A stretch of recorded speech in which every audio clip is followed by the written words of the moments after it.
आपका आने का कारण, मेरे हस्बैंड ड्रग करते हैं।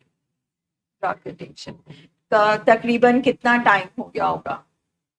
4 to 5 years, 4 to मतलब 5 years। छोड़ के फिर दोबारा स्टार्ट हो गए। ठीक है। And you been married for कितना इयर्स नाउ? 2.5 years। 2.5 years। ठीक है। तो आपको शादी से पहले पता था कि ये ड्रग्स नहीं, करते हैं? ठीक है। आपको कब पता लगा? आफ्टर मैरिज तो कोई ट्रीटमेंट नहीं हुआ? किया है, उसके बाद फिर दोबारा से।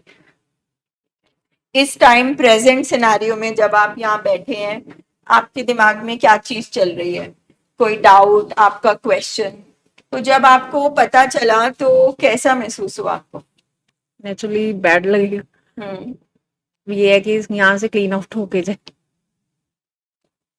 आप मैम, इस टाइम क्या चल रहा है कि उठेंगे तो गुस्सा करेंगे? नहीं गुस्सा तो नहीं करते, बट नर्वस है थोड़ी मैं ते। देखो, ये जो साइको एजुकेशन सेशंस हैं, ये जो मीटिंग्स है, ये एक ऐसा स्पेस है, ऐसी जगह है जहाँ पे आपके जो डाउट्स हैं, आपके जो क्वेश्चन हैं, बीमारी के बारे में, ट्रीटमेंट के बारे में, आपका क्या रोल है, आपके बारे में, आप अपनी कैसे केयर कर सकते हैं, हर चीज का आपको जवाब मिलेगा।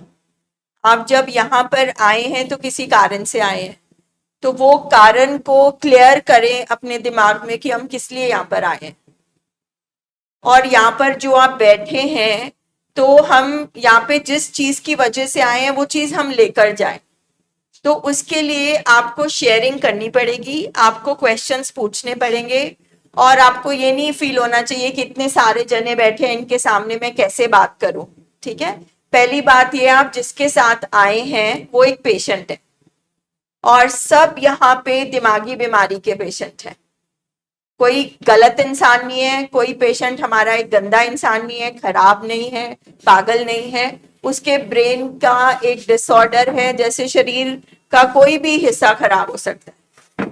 तो वो हमारा जो पेशेंट जो कुछ भी कर रहा है, जिस वजह से आप यहाँ पे ले आए, चाहे वो गुस्सा कर रहा है, शक कर रहा है, नशा करते जा रहा है, किसी भी कारण से आप लाए हैं, वो सिर्फ और सिर्फ दिमाग के केमिकल्स खराब होने की वजह से है।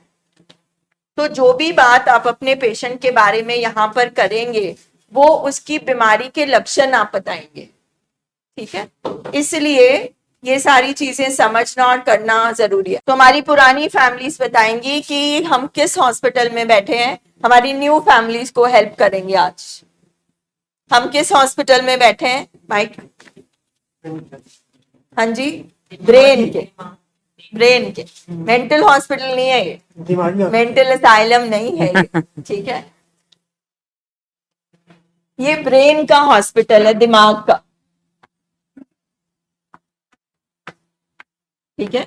ये ब्रेन का हॉस्पिटल है, यानी कि हम इसकी वजह से, इसकी खराबी की वजह से यहाँ पर आए हैं। दिमाग क्या करता है? सोचता है। दिमाग सोचता है, दिमाग में सोचे होती हैं, डिसीजन लेता है। दिमाग से हमारे मूड बनते हैं, दिमाग में हमारी फीलिंग्स, इमोशंस होती हैं। उसके बाद वो बाहर हरकतों में, बिहेवियर्स में दिखता है। ठीक है। तो अगर दिमाग खराब होगा तो क्या होगा? जब भी ये दिमाग से रिलेटेड क्वेश्चन पूछा जाए, तो आप अपने दिमाग में एक शरीर का हिस्सा रखो, कि जैसे मैं पूछ रही हूं कि पेट खराब हो तो क्या होगा, लिवर खराब हो तो क्या होगा, किडनी खराब हो तो क्या होगा। ठीक है। अगर दिमाग ठीक होगा तो हमारी सोचे, मूड, फीलिंग, बिहेवियर सब ठीक होगा। और अगर दिमाग खराब होगा तो सोचे ठीक हो सकती है, सब खराब। सिर्फ हमारे दिमाग के अंदर नहीं, हमारे शरीर में भी, और हम बाकी के शरीर में भी, और हमारी जिंदगी में भी। क्योंकि हमारी जिंदगी को कौन चलाता है? दिमाग। हमारे शरीर को कौन चलाता है? दिमाग। तो अगर हमारा दिमाग ठीक है, तो नॉर्मल दायरे में जब हम सारे इंसान सोसाइटी में रहते हैं, ठीक है, हम एक फैमिली में रहते हैं, हमारा एक रूटीन होता है, हम मिल बांट कर अपनी लाइफ लीड करते हैं, अपनी ड्यूटीज करते हैं, अपनी रिस्पॉन्सिबिलिटी करते हैं, अपने रिश्ते निभाते हैं, सेलिब्रेट करते हैं लाइफ को। ठीक है। जब भी हमारा पेशेंट, मतलब जब भी कोई पर्सन नॉर्मल से हट जाता है, उसका मूड जरूरत से ज्यादा खराब हो जाता है। मूड हम सबका खराब होता है, ठीक है, मगर जरूरत से ज्यादा जब भी आपको चीज दिखती है तो इसका मतलब दिमाग में, हमारे दिमाग में खराबी। कुछ खराबी आ गई है, ठीक है, जिसमें कुछ सिम्टम जैसे नशा हमें नुकसान दे रहा है मगर फिर भी हम नशा करते जा रहे, हम रुक नहीं पा रहे, पेशेंट को समझाया जा रहा है मगर पेशेंट की समझ काम नहीं कर रही और वो फिर भी करता जा रहा है। कोई भी बात नहीं है मगर पेशेंट हम पे शक कर रहे हैं, हम किसी और की बात कर रहे हैं मगर पेशेंट को लग रहा है कि हम उसकी बात कर रहे हैं। पेशेंट को आवाजें सुनाई दे रही है, पेशेंट को चीजें दिख रही है, पेशेंट को बहुत डर लग रहा है, पेशेंट को जरूरत से ज्यादा बेचैनी हो रही है, इतनी बेचैनी कि वो अपाहिज ही बन गया, वो हिल ही नहीं पा रहा, या वो इतना लो चला गया उसका मूड कि वो सुसाइडल हो गया है, वो मतलब डिप्रेशन में है, उसको कोई भी जिंदगी में उम्मीद नहीं लगती, उसको कुछ भी करना अच्छा नहीं लग रहा। ये सारी चीजें नॉर्मल नहीं होती। तो हमें कैसे पता चलेगा कि हमारे घर में दिमागी बीमारी है? जब ये लक्षण हमारा पेशेंट दिखाएगा, जब हम घर में खुद भी दिमाग हमारा उलझन में पड़ जाएगा, हमारे केमिकल्स भी खराब हो जाएंगे, हमें समझ नहीं आएगी कि ये ऐसे क्यों कर रहा है, ये छोटी सी बात पे इतना ज्यादा चिड़चिड़ा क्यों हो रहा है, छोटी सी बात पे इतना बड़ा रिएक्शन क्यों दे रहा है।